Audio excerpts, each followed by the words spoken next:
mudando a estrutura. O seu autoconceito é formado de muitos aspectos, de muitas crenças ou generalizações acerca de si próprio. Em um nível relativamente pequeno, parte da sua identidade poderia incluir características físicas específicas, o ambiente imediato ou comportamentos. Eu sou loura, eu sou nova-iorquino ou eu sou motorista de caminhão. São afirmações a respeito da identificação com seu corpo físico, o seu ambiente e o seu trabalho. Ao contrário, se uma pessoa disser eu tenho cabelos louros, eu moro em Nova York ou eu dirijo um caminhão, isso indica que ela pensa nessas coisas como algo que tem ou faz, e não em quem ela é. Ela não se identifica tão fortemente com esses aspectos como alguém que diz eu sou. No nível mais amplo de identidade, podemos falar do nosso lugar no cosmos. Eu sou um filho de Deus, ou eu sou uma partícula minúscula de matéria autoconsciente em um universo tremendamente complexo e indiferente. Nesse nível amplo da identidade perde-se a maioria dos detalhes específicos e há uma representação muito vaga que enfatiza as semelhanças e a conexão global e ignora a maior parte das diferenças e distinções menores. Outras partes da sua identidade são de alcance intermediário, as suas atitudes, capacidades, características ou qualidades. Eu sou uma pessoa boa, tenho um alcance muito mais amplo do que eu sou contador, embora seja muito mais específico do que eu sou cristão. Essas qualidades da identidade, de nível intermediário, são particularmente úteis para você aprender como funciona o seu autoconceito, porque apesar de serem bastante específicas, elas também se aplicam a uma ampla variedade de experiências. Geralmente elas incluem importantes valores pessoais e, assim, as mudanças nelas terão um impacto significativo em um grande número de atividades. Eu quero que vocês escolham alguma coisa nessa área intermediária para explorar, porque ela é grande o suficiente para permitir que quaisquer mudanças generalizem grande parte do seu comportamento, sendo muito importante ou útil, apesar de ser suficientemente pequena para permitir que vocês tenham muitas experiências específicas para analisar. Mais tarde, vocês poderão explorar os segmentos menores e maiores da sua identidade, mas quero que comecem com algo de tamanho intermediário, porque será muito mais fácil aprender como funciona o seu autoconceito. Para os primeiros exercícios, quero que vocês escolham uma qualidade, capacidade ou atitude que vocês saibam ser verdadeiramente sua e da qual vocês gostem. Escolham algo como inteligência, sensibilidade, capacidade de aprendizagem, persistência, boa adaptação, etc. Vocês podem apenas dizer para si mesmos, eu sou. E ver o que vem em sua mente, bom, honesto, atencioso, estável, flexível, cuidadoso, amoroso, alegre, leal, digno de confiança, espontâneo, meticuloso, etc. Naturalmente, vocês são muito mais que uma única qualidade. Mas para aprender a respeito da estrutura do autoconceito, quero que vocês escolham apenas uma para ser explorada. Uma vez que algumas pessoas pensam em si mesmas mais em função daquilo que elas fazem ou têm não daquilo que elas são, pode ser útil experimentar ser de determinada maneira em vez de sempre fazer alguma coisa ou ter uma experiência. Por exemplo, se você cuida muito dos outros, isso equivale a dizer que você é uma pessoa muito afetuosa. Após pensar em diversas possibilidades, escolham uma sobre a qual vocês se sentem muito seguros, o que significa que esse aspecto de si mesmos é durável. E tenham certeza de que ela também seja uma qualidade da qual vocês gostam, o que indica que ela é coerente com os seus valores e parte da base para sua autoestima positiva. Mais tarde exploraremos os aspectos do seu autoconceito dos quais vocês não estão seguros ou dos quais não gostam, mas será muito mais simples e fácil começar com alguma coisa da qual vocês estejam seguros e gostem, para não haver conflitos internos que dificultem a sua experiência. Sempre que desejamos investigar um processo como esse, perguntamos: como você faz isso? Essa pergunta refere-se aos aspectos da sua experiência que em geral são inconscientes, mas dos quais você pode tornar-se consciente se focalizar a atenção. Portanto, esse é um território com muita participação inconsciente. Benny, digamos que você e eu estamos conversando e eu pergunte: você é uma boa pessoa. O que você diria? Benny: sim. Certo, mas como você sabe que é uma boa pessoa? Benny: eu tenho uma imagem de como é ser bom. Portanto, você tem uma imagem do que é ser bom. A imagem mental de Benny serve como uma referência rápida, aquilo que chamo de representação resumida que identifica uma qualidade do seu autoconceito, neste caso, a bondade. Quando eu perguntei: você é uma boa pessoa? Ele respondeu muito rapidamente e de maneira coerente. Contudo, não estava consciente de como foi capaz de fazer isso até eu lhe perguntar como ele sabia disso. Em vez de uma imagem, ele poderia ter ouvido uma voz interna dizendo eu sou bom, ou experimentado uma sensação sinestésica de como é ser bom, ou poderia ter sentido qualquer combinação delas. E isso o que chamamos de modalidade sensorial, visual, auditiva, sinestésica e, em menor grau, olfativa e gustativa, de uma representação interna. Todos os nossos pensamentos, experiências e lembranças são compostos de uma ou mais dessas modalidades. Se eu perguntar se vocês sabem o que é uma cadeira, imagino que dirão sim e teriam alguma representação de uma cadeira, em geral a imagem de uma cadeira bastante comum. Embora seja mais raro, em vez de uma imagem vocês poderiam ter a sensação de sentar em uma cadeira ou talvez até mesmo ouvir o som que uma cadeira faz quando sentam nela. Ou poderiam ter pensado em qualquer combinação dessas coisas. Essa representação é uma imagem bastante simplificada das qualidades essenciais de uma cadeira e eu a chamo de resumo, porque resume as características básicas de uma cadeira. Relacionados a essa imagem simplificada estão dados muito mais amplos que incluem imagens de todos os diferentes tipos de cadeira que vocês experimentaram em sua vida: cadeiras de sala de jantar, poltronas, cadeiras de escritório, cadeiras dobráveis, cadeiras feitas de madeira, couro, plástico, metal e talvez até mesmo uma caixa, um toco de árvore ou uma pedra que já serviram de cadeira. A imagem resumida para a palavra cadeira é um pouco como a alça de uma mala. Ela permite que você segurem o conjunto de experiências que está na mala. Esses dados têm muito mais informações do que a representação resumida. As pessoas generalizam a respeito de si mesmas da mesma maneira, região autônoma que generalizam sobre o seu ambiente. À medida que vocês souberem de que maneira generalizam a respeito de si mesmos, também estarão aprendendo de que maneira criam compreensões sobre as outras pessoas e o resto do mundo. Contudo, é muito mais interessante explorar as generalizações a respeito de si mesmos porque o impacto em sua vida é maior. A primeira coisa que eu quero que vocês descubram é a sua representação resumida da qualidade que escolheram. Tenham em mente que ela pode estar em qualquer modalidade, visual, auditiva ou sinestésica, ou em qualquer combinação delas. Em geral, é muito fácil e rápido observar isso.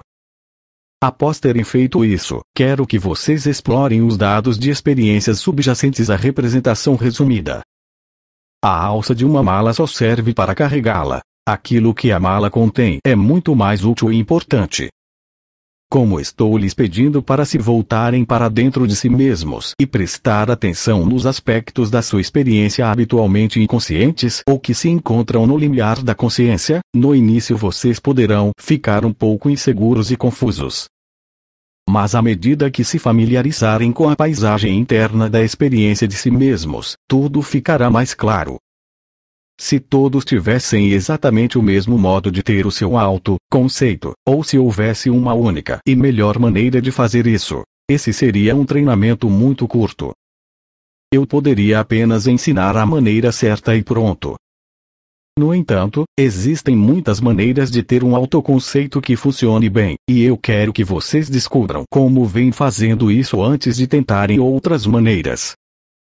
Há também alguns princípios unificadores muito úteis por trás da enorme variedade daquilo que as pessoas fazem. Esses princípios proporcionam uma compreensão que simplifica nossa tarefa e facilita a descoberta e o trabalho com as diversas maneiras pelas quais as pessoas têm o seu autoconceito. Mas se eu ensinar primeiro os princípios, isso seria como lhes oferecer um punhado de diferentes alças de mala. Vocês teriam as palavras, mas como não têm nenhuma experiência ligada a elas, teriam pouco significado. Se eu lhes der mais informações agora, a tendência seria obscurecer aquilo que vocês já fazem e dificultaria a descoberta da sua maneira única de aprenderem sozinhos a descobrir o que está acontecendo em sua mente, uma habilidade que tem muitas outras aplicações úteis além do autoconceito. Vocês podem utilizar a mesma habilidade para descobrir como tomam decisões, como se motivam a fazer coisas desagradáveis, como aprendem ou qualquer outra habilidade ou problema. Portanto, em vez de começar com princípios, quero que vocês comecem com a própria experiência, e depois a compartilhem com os outros. Então extrairemos generalizações dessa abundância de exemplos, construindo uma base sólida de experiência pessoal. Dessa forma, os princípios terão um significado rico e cheio de recursos e não serão apenas palavras bonitas. Exercício 4.1. Descobrindo o seu autoconceito. Trios. 15 minutos. Quero que você se juntem a 2 outras pessoas e formem um trio para fazer um rápido exercício de descoberta. Presumo que vocês já tenham identificado em si mesmos alguma qualidade ou característica da qual estejam seguros e da qual gostem. Assim que se juntarem, quero que fechem os olhos e silenciosamente explorem a própria experiência durante cerca de 5 minutos, fazendo a pergunta: como eu sei que sou? Deve ser muito fácil identificar a representação resumida. Provavelmente vocês já fizeram isso. Eu quero que passem a maior parte do tempo examinando os seus dados de exemplos para descobrir como é. Que imagens, sensações, sons ou palavras vocês têm e onde e como eles são experimentados. Então abram os olhos e dediquem mais 10 minutos para compartilhar suas experiências. Vocês podem aprender muito apenas fazendo isso. Podem aprender mais ainda compartilhando com os outros e ajudando-se mutuamente com perguntas. Quero que isso seja feito sem jamais mencionar o conteúdo, o nome da qualidade que estão examinando. Mencionar o conteúdo apenas os distrairia da tarefa de descobrir como vocês o representam. Falem uns com os outros apenas em termos de estrutura, as imagens, os sons ou as sensações que constituem os seus dados e como e onde vocês os representam. Mais tarde, se quiserem, poderemos falar sobre o conteúdo. Bem, eu faço isso e aquilo. O que você faz? Compartilhem a sua experiência e, se alguém tiver dificuldade, vocês podem ajudar uns aos outros. Bem, como você faz isso? Observar as pistas não verbais e os gestos que, muitas vezes, indicam claramente o tamanho, a distância e a localização de imagens ou vozes para obter os elementos básicos de como ela faz isso. Mais tarde darei instruções mais específicas, mas por enquanto quero que vocês façam essa exploração sozinhos. Então vamos nos reunir e discutir o que vocês descobriram. Alguma pergunta sobre o exercício? Tess, por favor, repita a distinção entre a representação resumida e os dados. Talvez um exemplo ajude. Com frequência utilizo a bondade quando preciso falar sobre o conteúdo, porque gosto da bondade e acho que seria bom se houvesse mais bondade no mundo. Você pode ter uma voz interna que diz: eu sou uma boa pessoa, mas essa afirmação geral não especifica o que é bondade. Contudo, os seus dados contêm uma abundância de exemplos sobre como falar bondosamente, agir com generosidade, tocar de maneira gentil, pensar em palavras bondosas para dizer, coisas amáveis para fazer, etc. A partir de agora iremos trabalhar quase que totalmente com os seus dados, porque é lá que se encontra a verdadeira informação sobre o seu autoconceito. É lá que vocês podem se transformar fazendo mudanças profundamente benéficas na maneira como funciona o seu autoconceito. De todas as experiências que vocês já tiveram durante os seus anos de existência no planeta, como sabe que são pessoas boas, ou persistentes ou sensíveis aos outros, ou qualquer outra qualidade que tenham escolhido? Que experiências vocês representam e, mais importante, como vocês as representam? Quando vocês fizerem mudanças nos dados, poderão realmente fazer o seu autoconceito funcionar bem. Mas antes de mudar qualquer coisa, é importante conhecer o que já se encontra lá. Tenho certeza de que vocês não completaram o exercício, mas eu queria que se aprofundassem e explorassem um pouco antes de dar mais instruções. Logo eu lhes darei mais tempo para explorar. Mas por enquanto, que tipo de dados vocês encontraram? Jean, quando perguntei a mim mesma bem, como eu sei que sou assim? Surgiu uma imagem e depois outra e mais outra, pulando como pipoca. Em determinado ponto elas preencheram o meu campo visual, mas continuaram pipocando. Kirk, eu tenho uma espécie de colagem espalhada à minha frente, ao alcance das minhas mãos, com muitas pequenas imagens de diferentes épocas e lugares nos quais eu tive a qualidade. Algumas das imagens são brilhantes e é como se estivessem piscando para mim. Já, os meus dados são auditivos. Eu tenho uma série de vozes alojadas em meu ouvido esquerdo. Cada uma delas me faz lembrar de uma situação específica na qual eu tinha a qualidade. Fred, eu tenho uma espécie de sistema de arquivos bem à minha frente.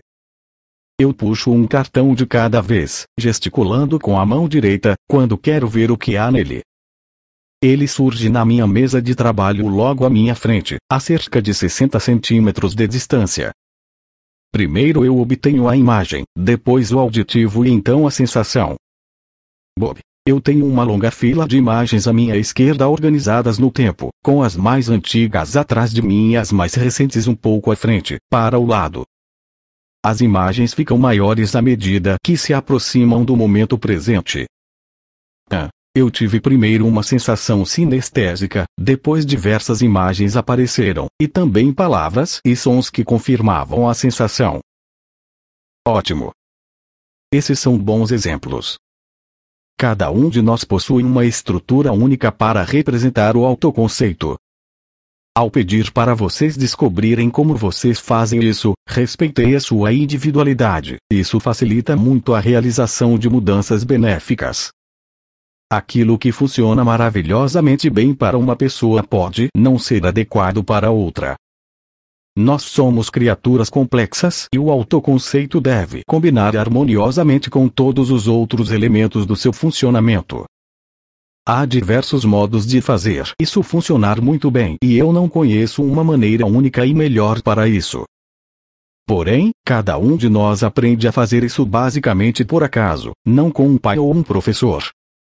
Portanto, embora seja muito importante respeitar a singularidade de cada pessoa, descobri que sempre existem diversas maneiras úteis para melhorar significativamente aquilo que alguém faz.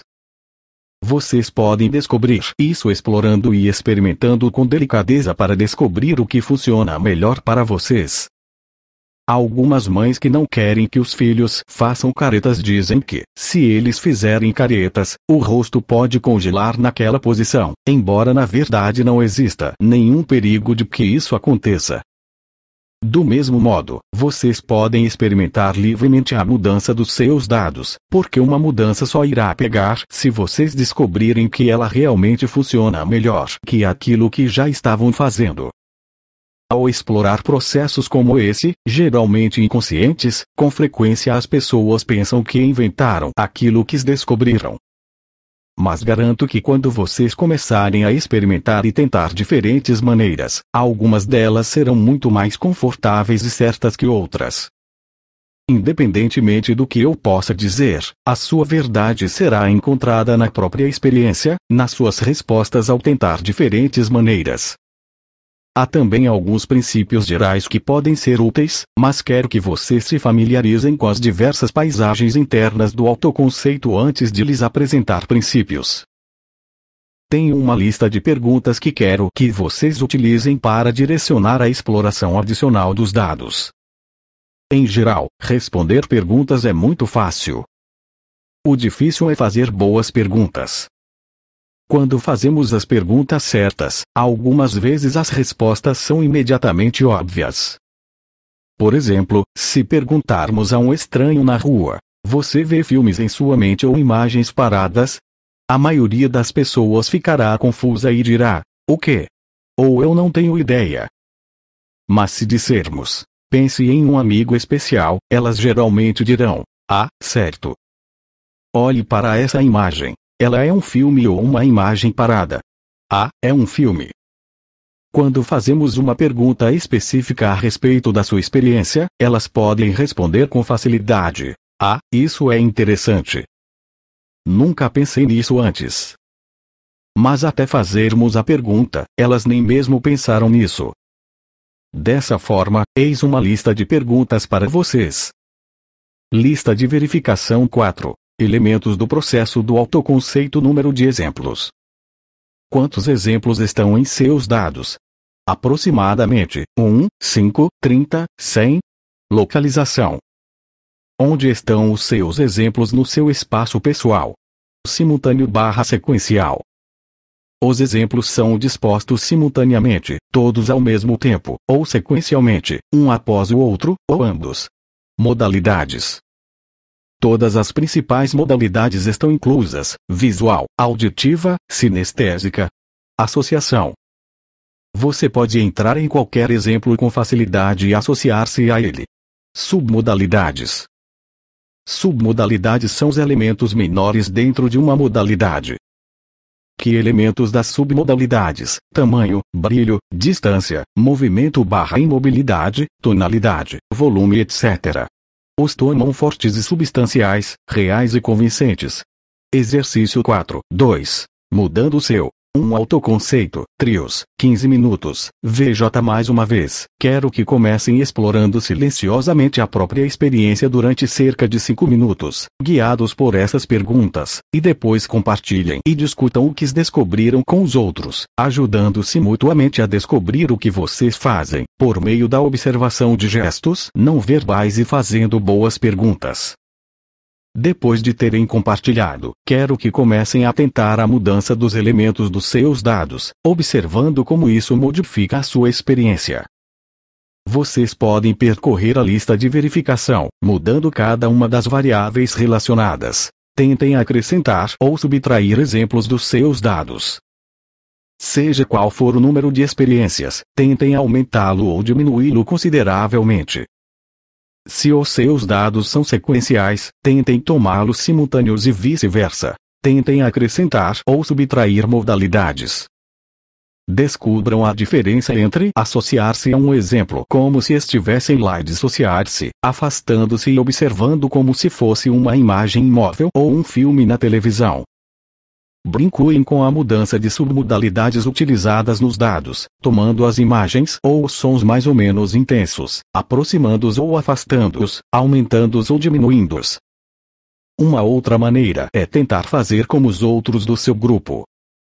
Se você tem cerca de 5 exemplos grandes espalhados à sua frente e um dos parceiros tem 30 exemplos menores à sua esquerda, tente fazer do jeito dele. Faça apenas uma mudança de cada vez para perceber como cada uma afeta a sua experiência. Primeiramente, você poderia acrescentar 25 exemplos aos 5 que já tem e ver a diferença que isso faz. Então volte aos 5 exemplos com os quais começou e diminua-os. Depois retome aos 5 originais e movimente-os para a esquerda. Finalmente, tente fazer todas essas mudanças ao mesmo tempo para poder experimentar a mesma coisa que o seu parceiro. Durante a experiência, o principal é observar como cada mudança afeta o sentimento de certeza ou solidez a respeito do seu autoconceito. No exemplo que dei, vocês podem comparar a diferença entre marcar registradas 5 exemplos e ter 30 exemplos. Em qual deles o sente um foco mais forte, mais real ou verdadeiro? Esse sentimento é uma boa acação da durabilidade ou da força da sua qualidade. Comecem com 5 minutos, utilizando silenciosamente a lista de verificação para examinar a própria experiência antes de compartilhar e experimentar com os parceiros do seu grupo. Agora, gostaria de rever a lista de verificação e descobrir o que vocês experimentaram, começando pelo número de exemplos. Max, eu tinha um número bem pequeno, talvez 5 ou 6, e quando aumentei esse número o sentimento foi muito mais forte. Eu adorei. Passei de sim, eu sou para sim, eu realmente sou. Sara, Comecei com uma dúzia de exemplos, e quando os diminui para um, comecei a ficar ansiosa, pensando, não tenho certeza de que isso é verdade. Talvez eu possa fazer isso, mas não tenho certeza. Ótimo. Estou muito feliz por vocês terem sentido isso. Há pessoas que, baseadas em um único exemplo, concluem que podem fazer algo em qualquer lugar, a qualquer momento, sob quaisquer condições, em pé sobre uma rede. Há 20 anos, com Mira e eu participamos de um seminário de PNL de 5 dias. No primeiro dia, na hora do almoço, um homem disse que estava indo embora para casa. Ele estava totalmente satisfeito por já ter aprendido tudo, portanto, seria uma perda de tempo ficar. Ele também contou que já aprenderá a pilotar aviões, portanto, sabia que podia pilotar um avião. Um dia, ele estava pilotando alegremente quando percebeu que havia muitas nuvens e não conseguia enxergar o chão. Ele aprenderá o que é chamado de regras do voo visual, mas não sabia como usar os instrumentos para atravessar as nuvens. Ele estava falando com a torre e todos estavam um pouco perturbados quando um pequeno buraco se abriu nas nuvens e ele conseguiu descer e aterrissar. Esse é um exemplo de situação de elevada confiança e baixa competência sobre a qual falei anteriormente, e é uma consequência típica de se ter uma imagem resumida de si mesmo grande e brilhante, e dados insuficientes de experiência real para lhe dar apoio. Essas pessoas costumam ser eliminadas do rebanho mais cedo ou mais tarde, infelizmente, com frequência levam outras consigo. Há um ditado na aviação que diz: existem pilotos velhos e existem pilotos audaciosos, mas não existem pilotos velhos audaciosos.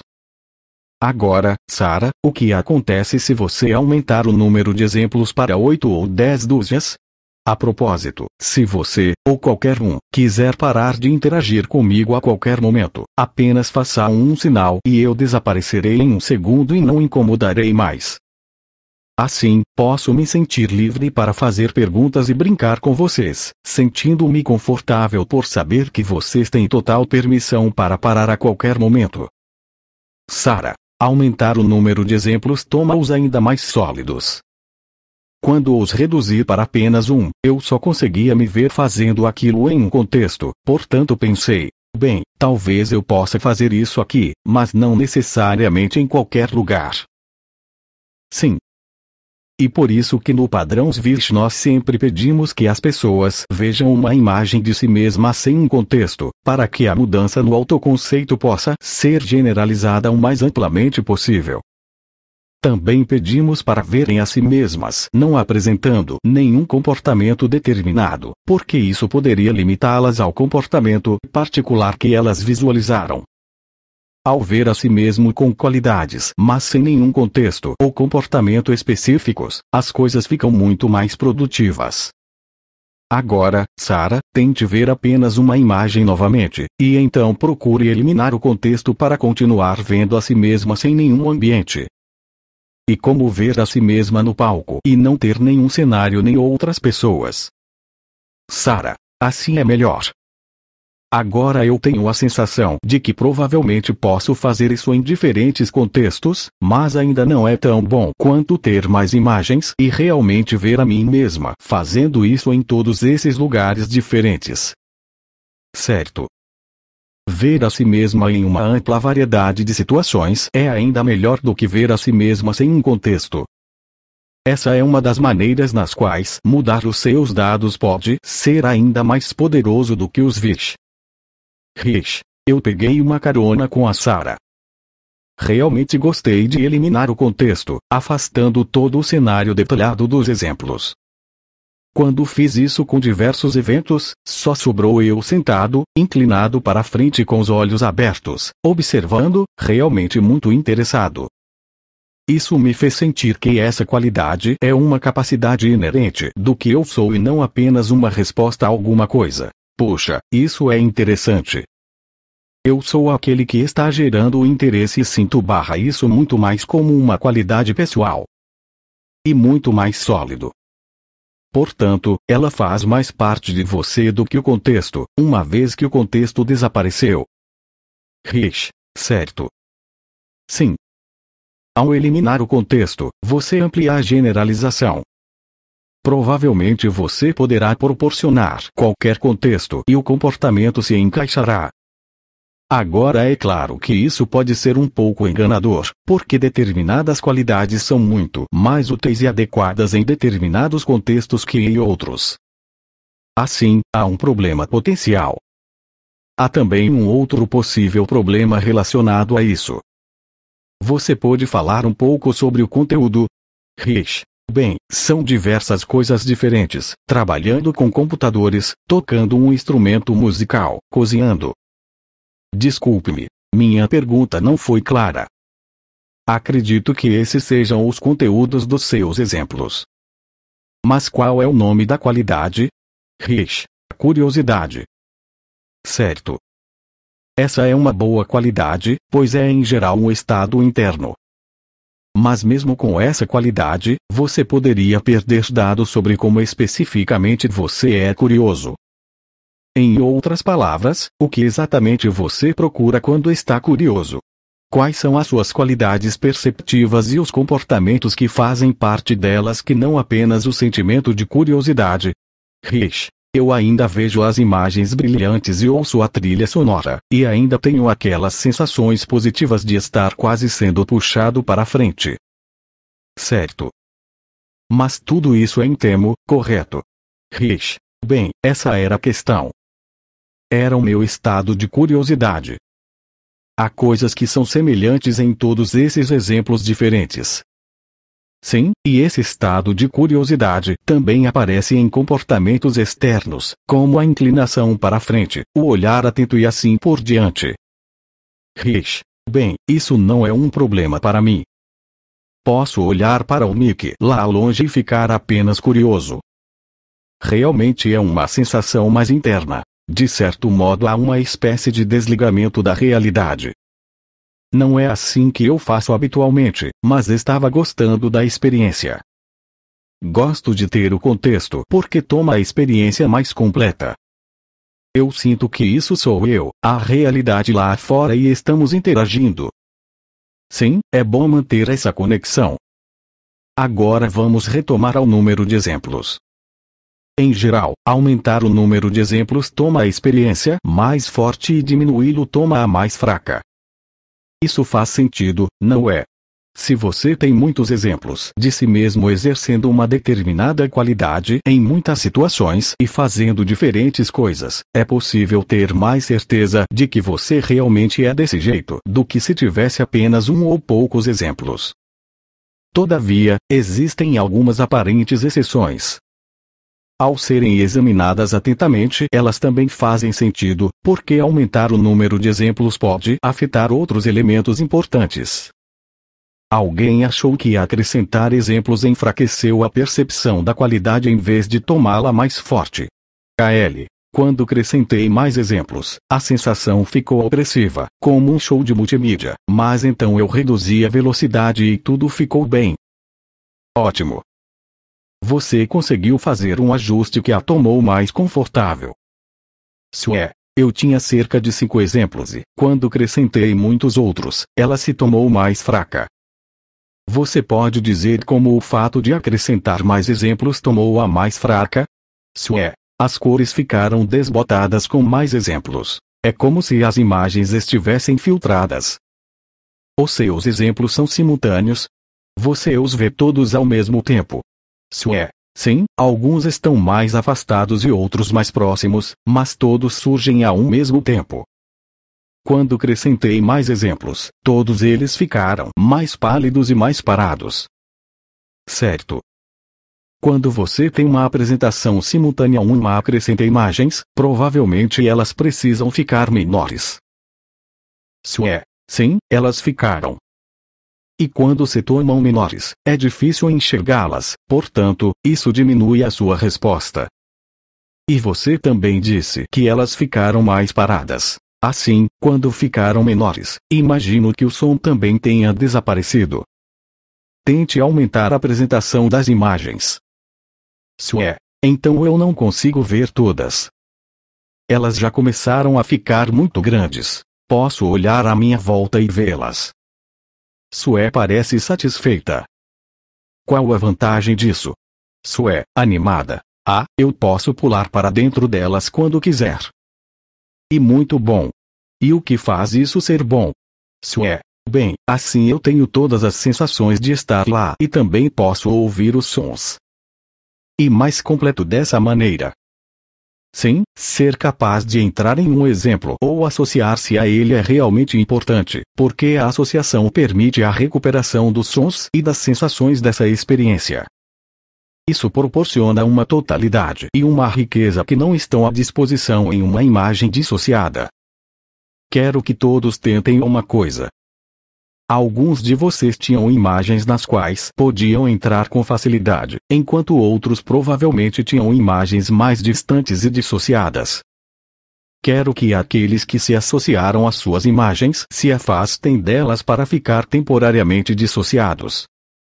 E quero que aqueles que não se associaram às suas imagens escolham uma, aumentando-a o suficiente para entrar nela, espalhando-a à sua volta para ficar dentro dela. Quero que todos comparem a experiência da imagem dissociada com a de estar dentro da mesma imagem. Qual delas proporciona maior sensação de solidez ou realidade? Dave, quando me afasto, é como assistir a um filme que eu já vi e sei o que vai acontecer. Mas quando estou dentro dela, é como estar ao vivo no palco e todo tipo de imprevisto pode acontecer.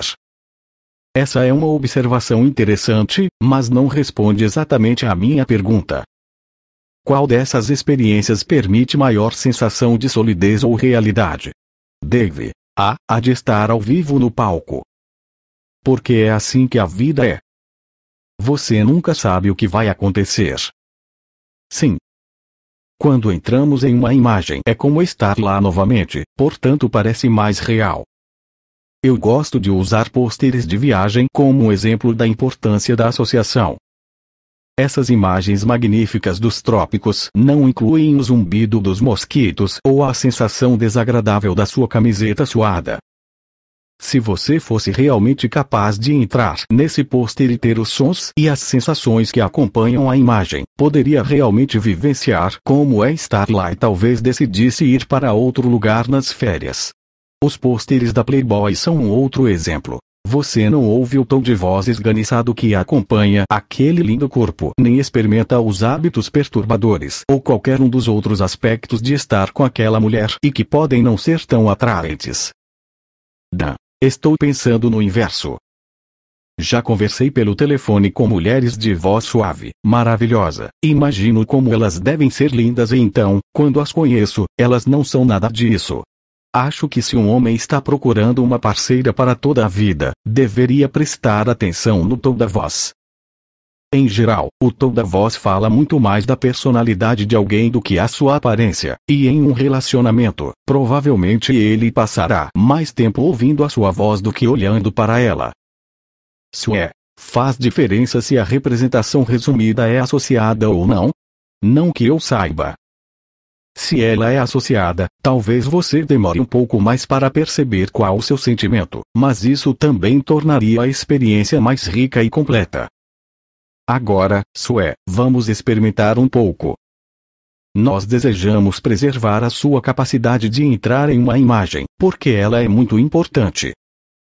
Mas também há vantagens em enxergar um número maior de exemplos ao mesmo tempo, para que você possa ver todas as ocasiões nas quais tinha essa qualidade em diferentes situações, fazer coisas diferentes, com pessoas diferentes, etc.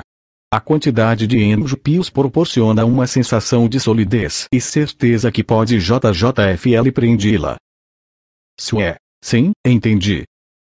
Contudo, quando temos um grande número de exemplos simultaneamente, as imagens individuais precisam ser muito menores, e assim é difícil ver o que há nelas, e em geral elas ficam mais fracas e menos coloridas.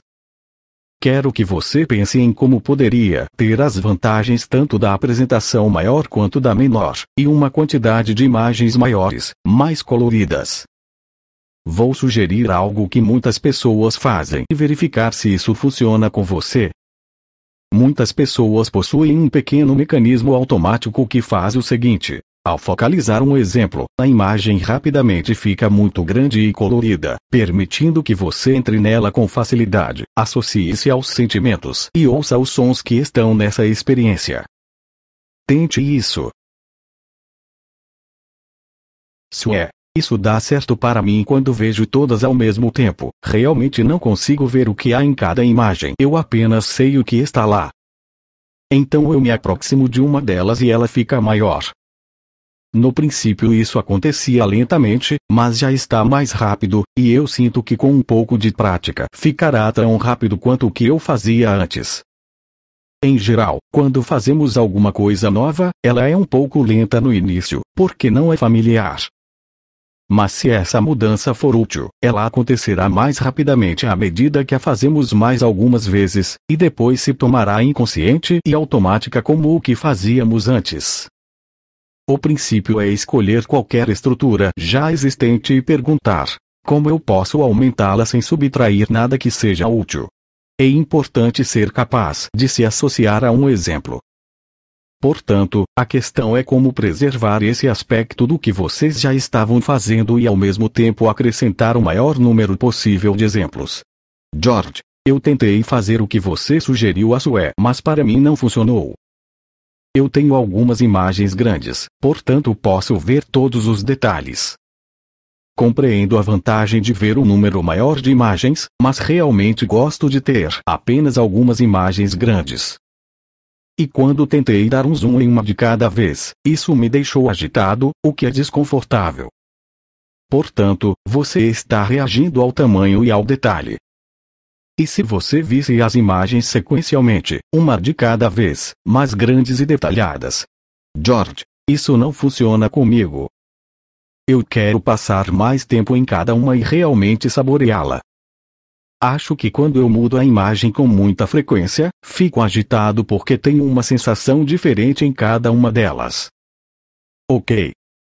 Tente o seguinte. Você tem apenas uma imagem grande e detalhada e pode levar o tempo que precisar para saboreá-la. George sorri. E à medida que a vivencia plenamente, você também pode ver as bordas de todos os outros exemplos, como se eles estivessem espiando por trás dessa imagem, como um baralho espalhado sobre uma mesa, e assim você saberá que todas as outras também estão lá, esperando a vez de serem saboreadas. George, sim, isso é muito melhor. Stan, para mim havia uma quantidade ótima de detalhes. O que aconteceu com detalhes demais? Stan, eu fiquei sobrecarregado e comecei a suprimir imagens por não conseguir absorver tudo. Alguém mais sentiu isso? Dan, eu acrescentei muitos detalhes, mas isso não foi um problema para mim. Ok. O que você fez para que isso não fosse um problema? Talvez possamos descobrir o que você faz e ensinar a Stan. Dan. Bem, eu tinha todas essas experiências e não podia estar em todas simultaneamente. Mas se eu entrasse rapidamente em cada uma delas, seria como estar lá. Portanto, a sua atenção se dirige a um desses exemplos ou a algum dos seus aspectos. Stan. Bem, essa é uma outra forma de eliminar alguns dos detalhes, focalizar alguma parte da experiência. Certo. Você está tentando prestar atenção a todos os detalhes em todos os exemplos ao mesmo tempo. Você não pode processar todos ao mesmo tempo, mas se cada um deles tiver muitos detalhes, então eles estarão disponíveis sempre que forem focalizados. Stan, com certeza. Isso é fácil. Eu posso fazer isso. Alice, para mim funciona como uma lente de aumento. Examino rapidamente aqueles que quero olhar, e qualquer um que eu esteja olhando naquele momento é grande e os detalhes são muito nítidos. Essa é uma outra ótima maneira de fazer isso. O essencial é ter flexibilidade, algum modo de mudar, deixando de ver a grande coleção de exemplos e dirigindo o foco de alguma maneira, para poder ver todos os detalhes em um deles ou em parte deles. A maioria dessas estruturas encontra-se principalmente no sistema visual, o que não é surpreendente, porque vivemos em uma cultura bastante visual. O sistema visual também é particularmente útil para proporcionar uma grande quantidade de informações simultaneamente, portanto, é uma boa escolha quando desejamos poder fazer uma rápida exploração diante de muita informação. Quando uma imagem se transforma em um filme, ela também pode oferecer informações sequencialmente. Podemos apresentar muitos sons simultaneamente no sistema auditivo, mas eles costumam se misturar, a não ser que tenhamos um bom treinamento musical para diferenciá-los.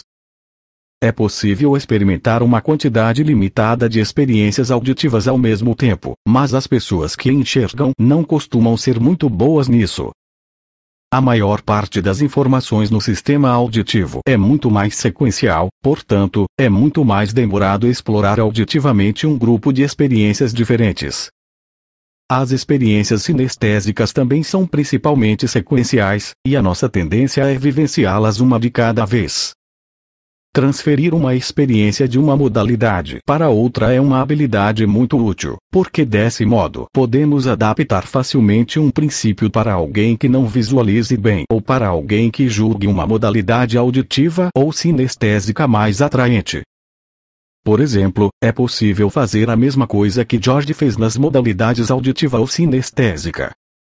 A imagem grande com as bordas das outras imagens por trás poderia ser representada na modalidade auditiva como uma só voz ou um som com um suave coro de vozes em segundo plano, representando todos os outros exemplos.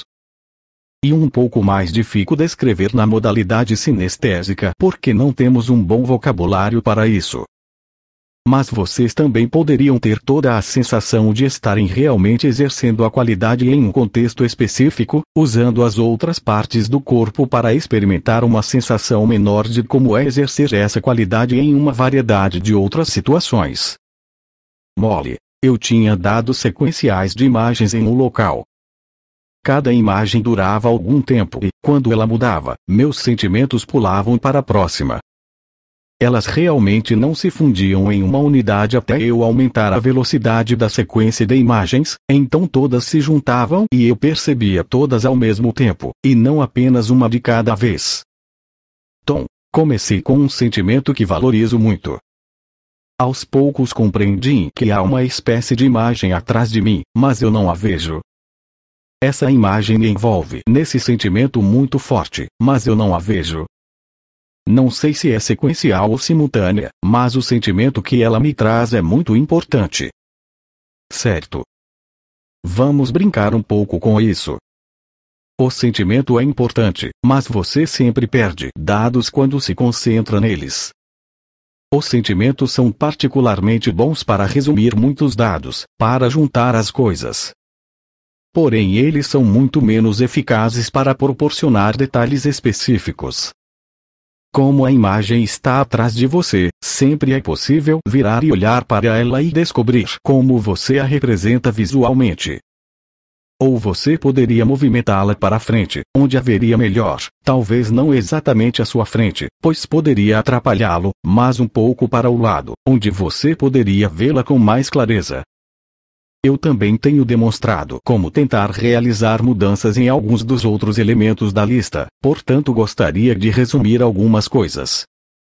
Cerca de um terço das pessoas possui dados simultâneos, cerca de um terço tem dados sequenciais e cerca de um terço uma combinação dos dois.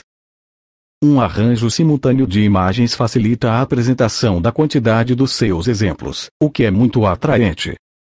Uma apresentação sequencial proporciona mais informações específicas e detalhes, e também torna mais fácil entrar em uma imagem e obter mais informações, isso também é atraente. Essas duas formas podem ser combinadas para obtermos as vantagens de ambas, como fiz com Sue e George. Todos nós utilizamos submodalidades como localização, tamanho, cor, brilho, etc. para literalmente iluminar o que consideramos importante. Em geral, as lembranças grandes, coloridas, próximas, etc. são muito mais fortes, mais reais e importantes. Se você não está familiarizado com esse efeito, tente diminuir a intensidade das suas submodalidades, tomando as imagens menores, mais fracas, mais distantes, etc. Isso o fará sentir-se menos seguro de que essa qualidade é realmente sua ou não, como aconteceu com Sue quando as suas imagens ficaram menores e mais paradas. Doris. Eu tenho um exemplo muito claro disso.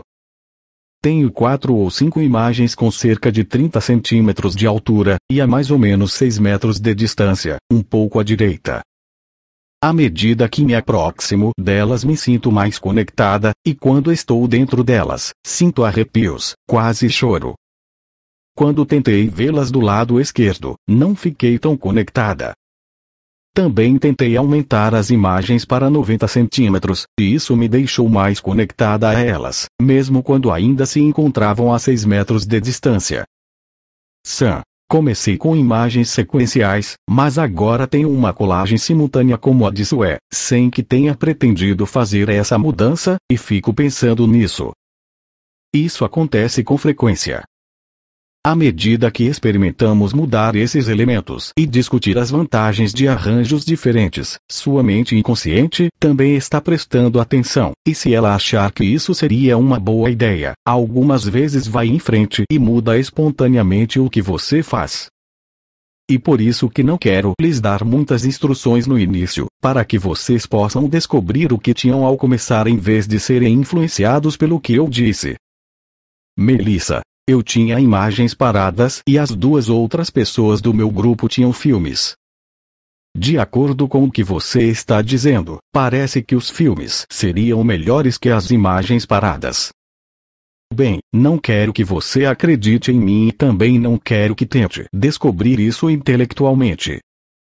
Apenas tente em sua própria experiência. Escolha uma dessas imagens paradas e transforme-a em um filme, e depois novamente em uma imagem parada e compare as experiências. Qual delas lhe proporciona um sentimento mais forte de que essa qualidade é verdadeiramente sua? Melissa. A com movimento. A imagem também fica mais brilhante quando se toma um filme. Certo. Um filme é basicamente uma longa série de diferentes imagens paradas, por isso contém muito mais informações. Nós já falamos sobre a importância de ser capaz de entrar em qualquer exemplo para obter sons e sentimentos, para obter o máximo de informações. A seguir, quero que vocês experimentem mudar a localização dos seus dados no seu espaço pessoal, mas sem mudar mais nada, como Doris fez. Deixem os dados como eles são, mas vejam-nos em uma localização diferente no seu espaço pessoal. Se eles estão em cima, movimente-os para baixo. Se estão à direita, movimente-os para a esquerda. Se estão próximos, afaste-os, etc. Para ver como vocês se sentem. Molly. Não gostei. Coloquei todos de volta no mesmo local imediatamente. A localização é uma submodalidade particularmente importante, porque se aplica a todas as 3 principais modalidades. Quer vocês estejam prestando atenção em uma imagem visual, um som ou um toque, eles sempre irão ocorrer em algum lugar. A localização também é uma das maneiras de integrar experiências, que é a principal tarefa do cérebro. Pensem em como seria estranho ouvir uma voz vinda de um local sem nenhuma pessoa ou outra fonte sonora visualmente presente, ou ver alguém perto de você, ao estender o braço para tocá-lo, não sentir nada. A localização é um dos principais meios utilizados pelo cérebro para integrar a informação dos diversos sentidos em um todo coerente. A generalização total é a de que quanto mais informações vocês tiverem em seus dados, mais forte será o seu autoconceito. A tarefa é ser capaz de encontrar uma forma para que todos os diferentes elementos que oferecem informação possam apoiar uns aos outros para fortalecer o autoconceito. Quando vocês voltarem a formar trios em alguns minutos, quero que experimentem as maneiras que demonstrei para descobrir como aumentar ainda mais a força do seu autoconceito. Sensibilidade ao feedback. Antes, quero que vocês considerem uma questão muito diferente. Como os elementos que acabamos de explorar afetarão a sua sensibilidade ao feedback quando acontecer alguma coisa que não combina com esse aspecto do seu autoconceito. Para responder a essa pergunta, vocês precisam ampliar a esfera do seu pensamento, incluindo não apenas o seu autoconceito como guia do comportamento, mas o seu comportamento real no contexto mais amplo, e o fato de que, às vezes, todos nós cometemos erros. Por mais bondosos que vocês sejam, haverá momentos em que alguém irá considerá-los cruéis. Quando isso acontecer, quero que vocês notem essa discrepância para poder responder a ela. Ao perceberem que estão se comportando de uma forma diferente da habitual, vocês poderão ficar muito satisfeitos e decidir que a maneira como pensavam em si mesmos não era precisa. Por exemplo, vocês valorizavam a coragem, mas não pensavam em si mesmos como corajosos. Então perceberam que estavam fazendo algo que demonstrava coragem. Outra possibilidade é que o seu autoconceito já esteja alinhado aos seus valores. Então, ao descobrirem que estão se comportando de uma forma que não combina com as suas ideias a respeito de si mesmos, vocês ficarão fortemente motivados a modificar o seu comportamento para que ele se realinhe aos seus valores. Um colega meu, Robert McDonald, deu um notável exemplo disso. Um dos seus valores mais fortes é o de não prejudicar nada ou ninguém que seja indefeso, portanto, essa é uma importante parte da sua identidade. Robert fumou durante muitos anos e, naturalmente, já havia lido e obtido todas as informações sobre o mal que o cigarro causa aos pulmões, etc. Em determinado ponto, ele decidiu descobrir como os seus pulmões estavam respondendo ao seu hábito de fumar, e assim fechou os olhos e imaginou ser pequeno o bastante para dar um passeio pelos pulmões. Quando Robert lhes perguntou como estavam lidando com seu hábito de fumar, eles responderam: "Nós estamos indefesos. Temos de ingerir os venenos e toxinas que você nos manda." De repente, Robert pensou nos seus pulmões como bebês indefesos e percebeu que o fumo estivera violando um aspecto fundamental dos seus valores e do seu autoconceito. Ele ficou tão triste com isso que chorou muito durante bastante tempo, pedindo desculpas aos seus pulmões por tê-los prejudicado. Depois disso ele nunca mais fumou e não teve nenhum sintoma de abstinência ou qualquer outra dificuldade para parar. Esse é um exemplo tanto de notar quanto de responder ao feedback, e também de como o seu autoconceito afeta intensamente o comportamento. Robert fumou durante muitos anos antes de perceber essa importante discrepância entre o seu comportamento e o seu autoconceito. Ao obter feedback de que o seu comportamento difere do seu autoconceito, essa discrepância irá motivá-los fortemente a mudar o seu autoconceito ou o seu comportamento, para que os dois se tomem congruentes. Esse exemplo ressalta a questão na qual eu quero que vocês pensem agora, e também quero que a tenham em mente pelo restante dessa exploração.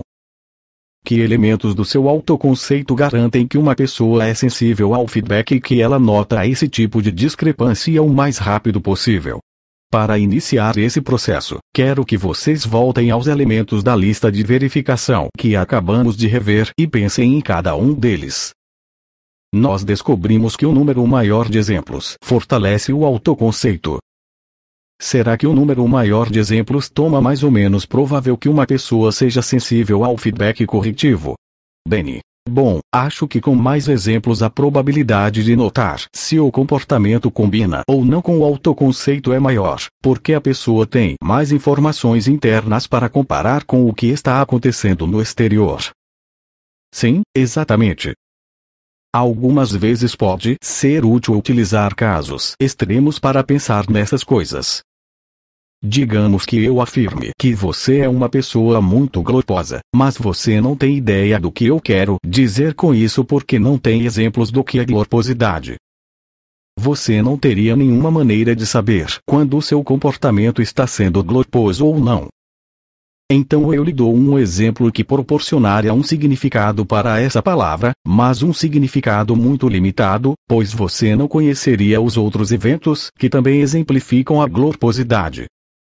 Se você tem muitos exemplos do que é ser bom, em muitos contextos diferentes, com pessoas de diferentes idades e de diferentes origens e culturas, sendo bom consigo próprio, sendo bom com animais e talvez até mesmo com objetos inanimados como o seu carro, isso proporcionaria um significado muito rico e detalhado para a palavra bondade. Todos esses exemplos podem ser comparados com eventos reais para verificar se eles combinam ou não.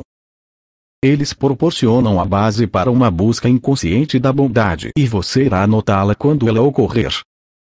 Quando o seu comportamento combina com esse conceito, isso se toma mais um exemplo que pode ser acrescentado aos seus dados. Quando ele não combina, isso irá alertá-lo de que há uma discrepância.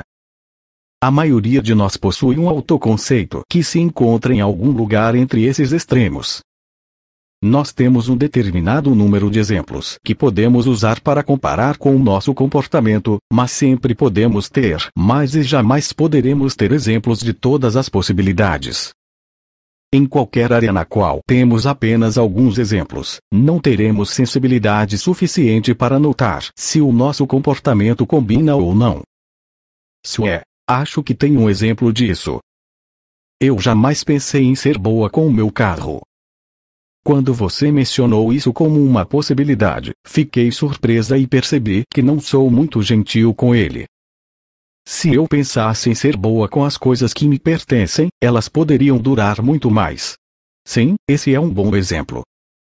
Quero que vocês notem algo muito importante. Ter um grande número de exemplos toma o autoconceito mais forte e mais durável, ao mesmo tempo que o toma mais sensível ao feedback. Como eu disse antes, não posso lhes dizer como fiquei feliz ao descobrir que a força do autoconceito e a sensibilidade ao feedback caminham juntas, porque originalmente eu esperava que um autoconceito forte fosse menos sensível ao feedback que um autoconceito fraco. Fiquei muito feliz por estar errado e por saber que a força e a sensibilidade na verdade apoiam uma a outra. Agora vamos examinar o simultâneo e o sequencial. Qual deles tomará mais fácil notar uma discrepância entre o seu autoconceito e o seu comportamento? Fred. Bem, se tivermos uma grande apresentação visual simultânea, podemos examiná-la com muita rapidez para verificar o que combina e o que não combina, portanto acho que isso seria melhor. Melissa. Mas quando os exemplos são sequenciais, obtemos muito mais detalhes específicos de cada um deles. Isso tornaria possível fazer distinções menores. Isso nos permitiria fazer discriminações mais refinadas e notar discrepâncias menores. Concordo com ambos. As duas maneiras têm vantagens muito importantes e é por isso que eu recomendo uma combinação das duas. Uma apresentação simultânea permite que vocês tenham muitas informações ao mesmo tempo, enquanto a apresentação de um exemplo de cada vez, sequencialmente, lhes dá a oportunidade de notar detalhes muito mais específicos. E quanto a termos todas as principais modalidades e a associação, elas estão intimamente relacionadas e também estão relacionadas a uma apresentação sequencial. Anteriormente discutimos a diferença entre uma imagem dissociada e uma imagem na qual vocês podem entrar e se associar para obter também os aspectos auditivos e sinestésicos da experiência. Qual delas irá tomá-los mais sensíveis ao feedback? Uma imagem dissociada ou uma imagem associada? Fred. Uma imagem associada terá informações em todas as três principais modalidades, e às vezes também odor e sabor, portanto, haverá mais informações para comparar com o que realmente está acontecendo no mundo. Assim, uma imagem associada proporcionará maior sensibilidade ao feedback. Sim. Se você tivesse apenas imagens dissociadas, seria capaz de notar discrepâncias na modalidade visual, porém não nas outras. Se alguém tivesse apenas imagens de ser bom, mas nenhum exemplo sinestésico, provavelmente não notaria se tocasse alguém de maneira rude, a não ser que a pessoa recuasse ou estremecesse visivelmente. E, mesmo notando afastamento ou estremecimento, poderia ficar apenas confuso, porque seria difícil relacionar essa atitude à sua maneira de tocar o outro. O mesmo aconteceria se alguém tivesse apenas exemplos auditivos ou sinestésicos. Se alguém tivesse apenas uma representação das palavras que expressam a bondade, provavelmente não notaria quando o seu tom de voz é ríspido ou desagradável. Alice. Eu escolhi uma qualidade que apresento em situações muito difíceis, por isso não queria me associar a elas porque era desagradável. Então, percebi que o fato de poder apresentar essa qualidade mesmo naquelas situações difíceis é mais uma prova de como ela é importante para mim, e eu me senti bem com isso, e mais forte quanto a essa qualidade, mas ainda não queria me associar àquelas situações. Isso me parece uma boa escolha nesse caso e também uma boa ilustração de como o simples exame de exemplos pode oferecer informações muito úteis. Lembrem que útil nem sempre significa agradável. Com frequência, as experiências desagradáveis têm muitas informações úteis. Agora quero mencionar um outro ponto. Alguns de vocês falaram sobre exemplos melhores da qualidade, e acredito que estivessem se referindo a um exemplo particularmente forte e intenso. Embora esses exemplos notáveis sejam muito importantes e influentes, em geral eles também são relativamente raros. Os exemplos menores, menos notáveis, como sorrir para um vendedor ou acenar para um estranho deixando passar no trânsito podem ter um impacto muito maior na sua qualidade de vida, porque essas oportunidades mais comuns acontecem com muito mais frequência, e isso multiplica o seu impacto. Finalmente, vamos considerar as submodalidades. A associação é uma importante submodalidade que nos permite acessar outras modalidades, portanto ela é essencial, como já discutimos.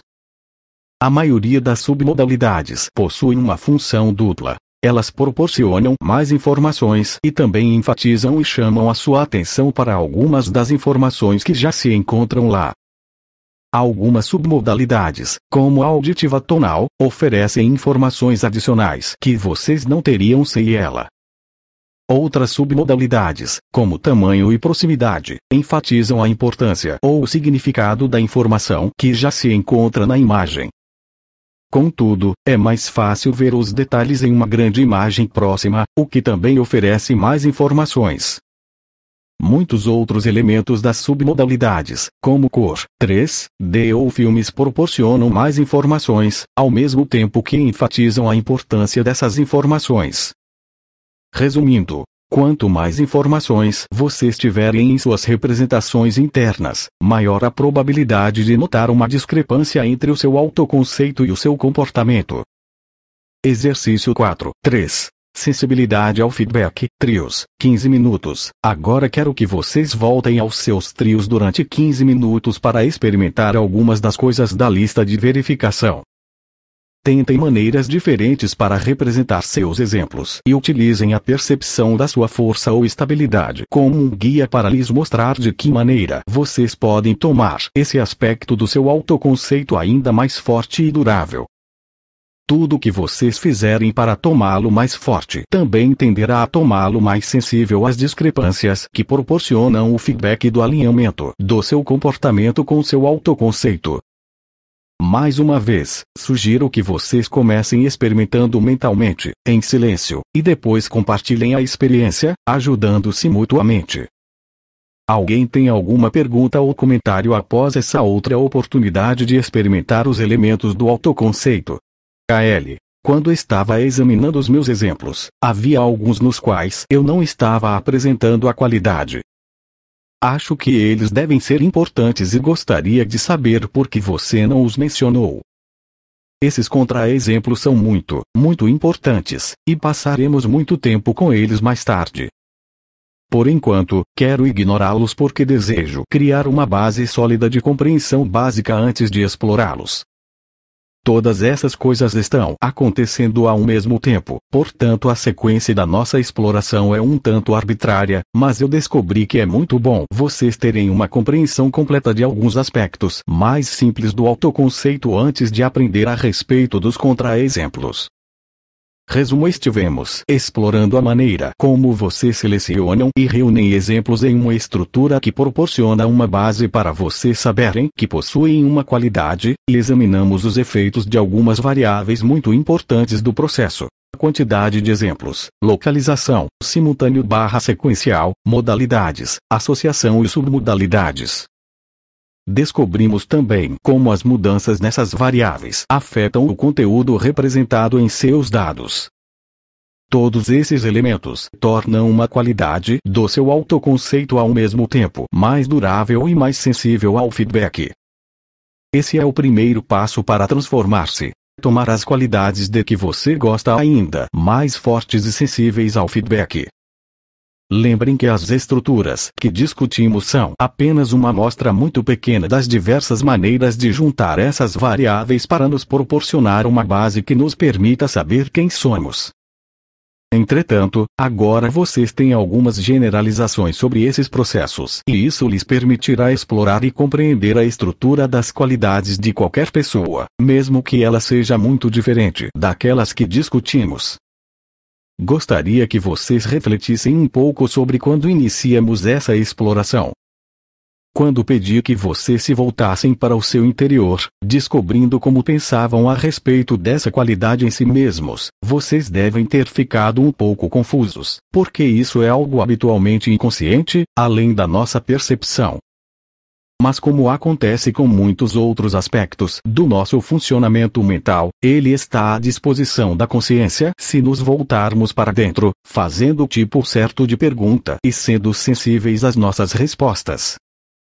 A seguir vamos examinar o tempo, uma variável muito importante do processo e que tem um grande impacto na riqueza e na efetividade do autoconceito.